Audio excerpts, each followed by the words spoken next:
बिस्मिल्लाहिर्रहमानिर्रहीम। जी, अब इसके बाद इससे पहले हमने जो पढ़ा है principle of movement, centre of mass. अभी हम डिस्कस करने जा रहे हैं सेंटर ऑफ ग्रेविटी को। इसको पढ़ने से पहले हम एक एग्जांपल लेंगे। आपकी बुक में जो एग्जांपल दी गई है वो कुछ इस तरह से है, लेकिन उसने शॉपिंग बैग में एप्पल्स डाले हुए हैं, तो मैंने फ़िलहाल इसे पत्थरों से भर दिया। ठीक है, पत्थरों से फ़िलहाल भर दिया है। अब ये जो पूरा सिस्टम है ये बहुत सारे पार्टिकल्स से मिलकर बना हुआ है, यानी बहुत सारे पत्थरों पर मुश्तमिल है।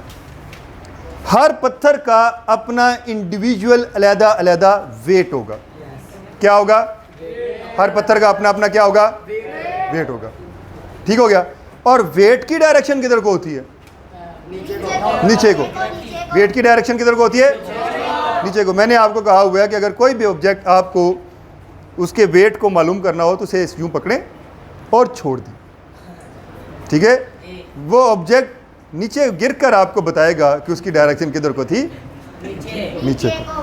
ठीक है, बाद के हालात का मैं जिम्मेदार नहीं हूँ, उससे पहले जो हो रहा है उसका जिम्मेदार हूँ। यानी आपके हाथ से छोड़ने तक और ज़मीन पे पहुँचने तक का मैं जिम्मेदार हूँ कि वो नीचे ही आएगा।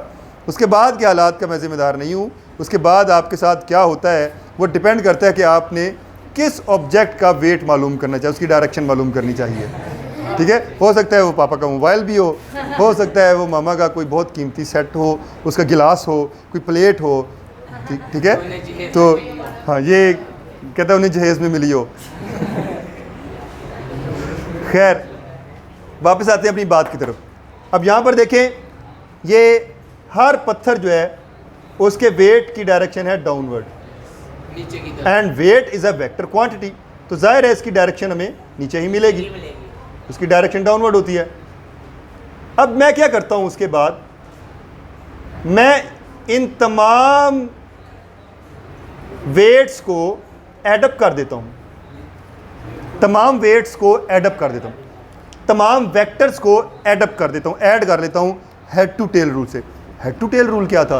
हेड टू टेल रूल ये कहता था आपके पास एक वेक्टर है, ये डाउनवर्ड, उसके बाद दूसरा वेक्टर है वो भी डाउनवर्ड, तो उसको यूँ मिला लो, पहले के हेड के साथ दूसरे की टेल।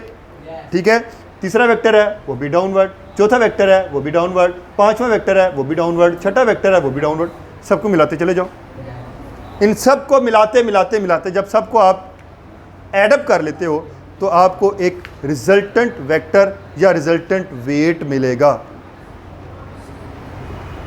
दोबारा सुन लें, अगर किसी को इस बारे में कोई कंसेप्ट में कमी हो तो वो हेड टू टेल रूल वाली मैंने वीडियो अपलोड की हुई है, तो आप उसे देख सकते हैं कि वेक्टर्स को ऐड करने का तरीका क्या है। पहले के हेड के साथ दूसरे की टेल। अब इस वेक्टर को आप उठाएं इधर रख दें, दूसरे को उठाएं इसकी इधर लगा दें, तीसरे को उठाएं उसको इधर लगा दें, चौथे को उठाएं इसको इधर लगा दें, पांचवें को उठाएं इधर लगा दें, छठे को उठाएं इधर लगा दें, तमाम वेक्टर्स को ऐड करते जाएं। आखिर पर आपके पास एक रिजल्टेंट वेक्टर मिलेगा आपको। ठीक हो गया। और वो रिजल्टेंट वेक्टर आपको यहाँ पर कहीं ना कहीं वो किसी ना किसी पॉइंट से डाउनवर्ड महसूस होता हुआ आएगा। अब बहुत आसान लफ्ज़ों में मैं आपको डिस्क्राइब करूँ,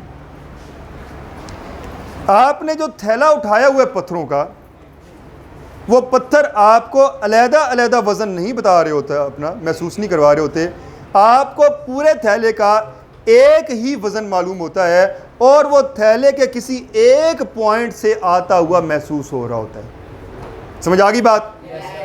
जिस तरह मैं कुर्सी उठा लूँ, अब आप कहेंगे वो तो वज़न उसके सेंटर से ही आना था, थैला जो था उसके सेंटर से महसूस हो रहा होगा। कुर्सी उठा लूँ तो ज़रूरी नहीं है कि कुर्सी के सेंटर से वज़न मुझे महसूस हो। ठीक है ना, कुर्सी उठा लूँ, अब कुर्सी बहुत सारे पार्टिकल से मिलकर बनी हुई है, इसमें कील भी लगे हुए हैं, लकड़ी भी लगे हुए हैं, लोहे का फ्रेम भी होगा, प्लास्टिक के कोई ना कोई इसके अंदर वो लगे होते हैं, पैचेस लगे हुए होते हैं, तो उन सब का वेट है वो किसी ना किसी एक पॉइंट से वो आपको वेट, वो सारे का सारा वेट एक पॉइंट पे महसूस होता है। इसी तरह आप बच्चे को उठाते हैं, बाजू हैं, पाँव हैं, टांगे हैं, उसके पूरे जिस्म के हर हिस्से को ज़मीन अपनी तरफ अट्रैक्ट कर रही है। उसके पाँव का वेट होगा, टांगों का वेट होगा, घुटनों का वेट होगा, उसकी हिप का वेट है, उसकी कमर का वेट है, उसके ये शोल्डर्स का, बाजुओं का, सर का वेट है, लेकिन आपको उसका वेट इस हिस्से पर महसूस होता है सबसे ज़्यादा। ऐसा ही है? ऐसे ही है ना?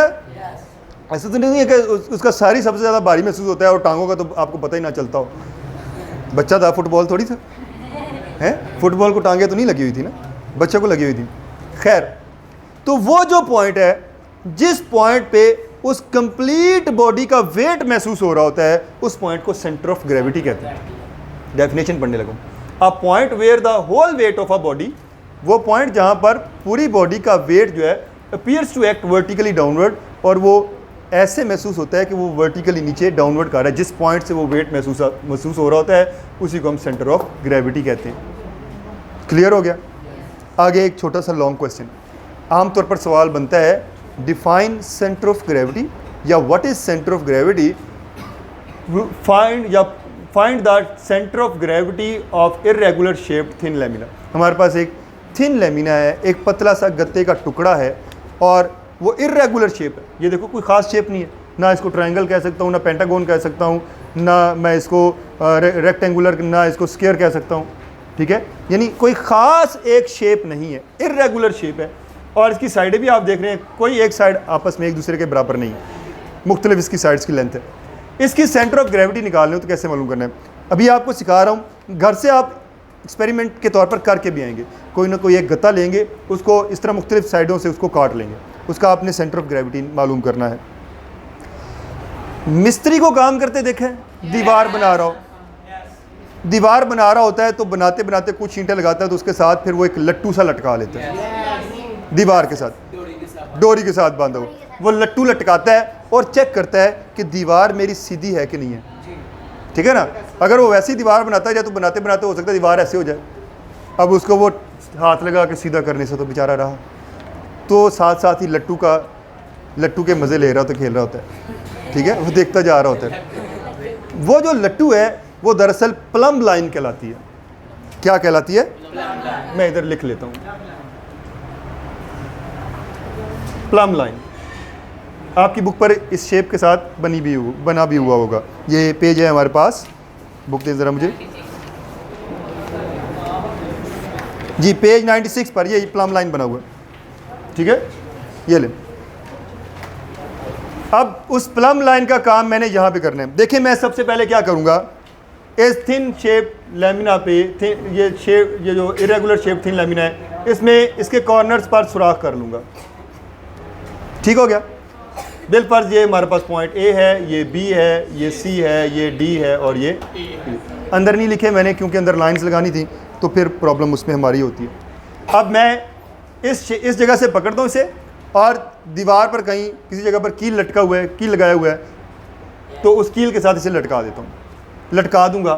ठीक है, तो ये सीधा ऐसे लटक जाएगा। हो सकता है थोड़ा सा टेढ़ा करके ये लटके। ठीक हो गया?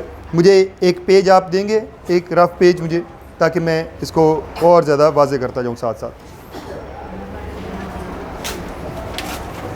कोई रफ पेज दे दे मुझे, बस ठीक है, थैंक यू। देखें, अगर बिलफर्ज वो सुराख यहाँ पे है, तो मैं इसको यहाँ पे जब लटकाऊंगा तो ये सीधा नहीं रहेगा बल्कि टर्न कर देगा इसे। ठीक हो गया? अब इसके साथ कील पे यहीं पे ही मैं प्लम लाइन वो रस्सी लटकाऊंगा, प्लम लाइन सीधी नीचे आ जाएगी। वो नीचे आ रही होगी, उसके साथ साथ मैं लाइन ड्रा कर लूँगा।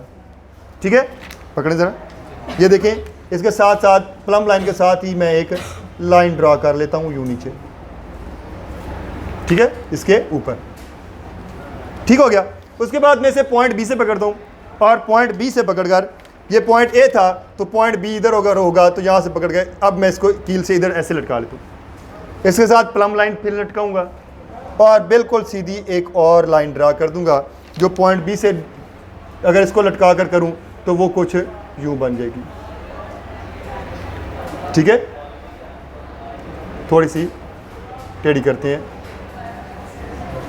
इसको यूँ बना लेते हैं, ये। ठीक हो गया? उसके बाद मैं इसे पॉइंट सी से पकड़ूंगा और सी से पकड़ कर लटकाऊंगा तो ये लटक कर कुछ यूँ हो जाएगा। ठीक है, अब फिर प्लम लाइन यहाँ पर लगाऊंगा और प्लम लाइन लगाकर फिर एक लाइन इधर ड्रा कर दूंगा। देखें, इससे पहले पॉइंट ए पर मैंने इस तरह किया तो मेरे पास लाइन कुछ यूँ आ गई, पॉइंट बी पे किया तो कुछ लाइन यूँ आ गई, पॉइंट सी पे कर रहा हूँ तो फिर जो लाइन है वो कुछ यूँ आ गई, ये इसके मिड से गुजर रही होगी। पॉइंट डी पे करूँगा तो फिर लाइन जो है वो कुछ यूँ आ जाएगी। यानी पॉइंट सी पे करूँ तो ये लाइन कुछ यूँ, पॉइंट डी पे करूँ तो ये लाइन कुछ यूँ, पॉइंट ई से करूँ तो ये लाइन कुछ यूँ। तो ये सारी लाइंस एक ही पॉइंट पर इकट्ठी हो रही होंगी। वह पॉइंट जो होगा वो इस बॉडी का सेंटर ऑफ ग्रेविटी होगा। बात समझ आ गई? किसी को ना आई हो? मेरे पास इस वक्त थिन शेप लैमिना था नहीं, तो मैंने इसको इसी तरह ही समझाने की कोशिश की है। उम्मीद है कि आपको समझ आ गई होगी। ठीक है, अब आपने घर पे क्या करना है, आपको पुराना कोई ना कोई गत्ता मिलेगा, आप ढूंढ लेते हैं, उस गत्ते को कैंची से आपने काट लेना है साइडों से। आप सब ने, कल मैं देखूंगा आपके पास, और उसको इसी तरह कील के साथ, हल्के से कील के साथ लटकाना है और ये काम करके आना है। और प्लम लाइन की जगह आप स्केल यूज़ कर सकते हैं। स्केल को इसके साथ बिल्कुल हल्का सा रख के ऊपर वाले हिस्से से पकड़ के छोड़ देंगे तो वो बिल्कुल स्ट्रेट नीचे सीधा खड़ा हो जाएगा। ठीक है, उसके साथ अपनी लाइन ड्रा कर देंगे। हाँ जी, सुराख कर देंगे। हाँ जी, हाँ जी, इसमें आप छोटे छोटे सुराख कर लेंगे। ठीक है, ऐसे छोटे छोटे सुराख कर लेंगे। कील पे लगाने। हाँ, एक गत्ता लेना, गत्ते 4 कर ले, 5 कर ले, 6 कर ले, उसके जितने कॉर्नर्स बनेंगे यार, कॉर्नर पे एक कर ले। इसका क्या नाम है, गत्ते की यही शेप बनानी है ना? ये ना बनाए, आप जैसी मर्जी उसकी शेप काट लें, अगर वो बॉक्स की शेप में हो फिर उसके 4 बनेंगे। फिर 4 बनेंगे। इरेगुलर बनाए तो ज़्यादा अच्छी बात है। खैर, आखिरी हमारे पास पॉइंट है कपल। कपल सुनते हैं तो आप हंस पड़ते हैं कि जी कपल आखिर क्या है। हाँ जी, कभी आप कपल से हम चप्पल की बात करेंगे, कभी आप चप्पल लेने जाएं, ठीक है, तो ऐसा हुआ है कि चप्पल जो है वो आप दोनों ही पाँव के चप्पल एक जैसे ले आए। एक जैसे, वो फैसल जासिन कहते हैं हाँ, दोनों चप्पल दाएं पाँव में पहन लो या दोनों चप्पल बाएं पाँव के ले आओ। ऐसा नहीं होता, आप ऑपोजिट लेकर आते हैं, फिर पेयर बनता है। ऐसा ही है ना, फिर पेयर बनता है। यहाँ पर जो कपल फोर्सेस का बन रहा है वो भी ऐसे ही बनेगा। कभी ऐसा हुआ है कि आप एक चप्पल बड़ा ले आए, एक छोटा ले आए? ऐसा भी नहीं होता, दोनों एक जैसे होते हैं। नहीं, जानबूझकर तो नहीं लाते ना कि एक छोटा दे दो एक बड़ा दे दो, छोटे वाला मैं पहन लूँगा, बड़े वाला मेरा भाई पहन लेगा। ऐसा तो नहीं होता। तो कपल में भी दोनों फोर्सेस एक जैसी होती हैं, पैरेलल होंगी, बट उनकी डायरेक्शन अपोजिट होगी। एक अपवर्ड तो दूसरी डाउन। जैसे वो हम स्टीयरिंग की बात कर रहे होते हैं, जो गाड़ी का स्टीयरिंग होता है, एक फोर्स आपने इसको डाउन किया है तो इधर से फोर्स आप स्टीयरिंग पर अपवर्ड। ऐसा होता है कि दोनों स्टीयरिंग पकड़ के दोनों हाथों से आप नीचे फोर्स लगा दें या दोनों हाथों से ऊपर फोर्स लगा दें, ऐसा नहीं होता। जहाज में होता है।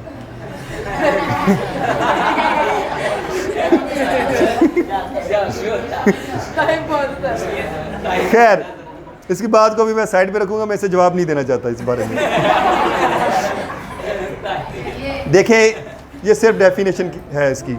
A couple is formed by 2 unlike parallel forces. हमने यूनिट के स्टार्ट में अनलाइक पैरेलल फोर्सेस पढ़ी थी, आप वो वीडियो देख सकते हैं। 2 unlike parallel forces of the same magnitude. Forces की मैग्नीट्यूड सेम होगी, जैसे मैंने कहा कि चप्पल दोनों बराबर साइज के होंगे, but not along the same line, लेकिन एक ही लाइन पे नहीं होंगी। यानी अगर हमारे पास एक फोर्स इधर है तो दूसरी ऐसे होगी, ठीक है, ऑपोजिट डायरेक्शन होंगी, एक लाइन पे दोनों नहीं होंगी, एक इस लाइन पे एक इस लाइन पे, और दोनों फोर्सेस सेम मैग्नीट्यूड की होंगी। तो तब अलॉन्ग का मतलब उसकी सिम्त में, उसी की तरफ, ठीक है ना, एक लाइन पे। यानी ऐसे नहीं होगा एक फोर्स आपकी इधर आ गई है तो दूसरी फोर्स ऐसे आ जाए, ये नहीं होगा, ये एक लाइन पे नहीं होगा। क्लियर होगी बात? तो ये हमारे पास कपल बन जाएगा। तो ये हमारा आज तक का काम था, ठीक है। कल इंशाल्लाह हम बहुत इंपॉर्टेंट टॉपिक यानी इक्विलिब्रियम की तरफ चलेंगे। तो आप लोगों ने छुट्टी नहीं करनी, वक्त पे आना है इंशाल्लाह ज़रूर। ज़िंदगी रही तो कल हम इक्विलिब्रियम को पढ़ेंगे। शुक्रिया।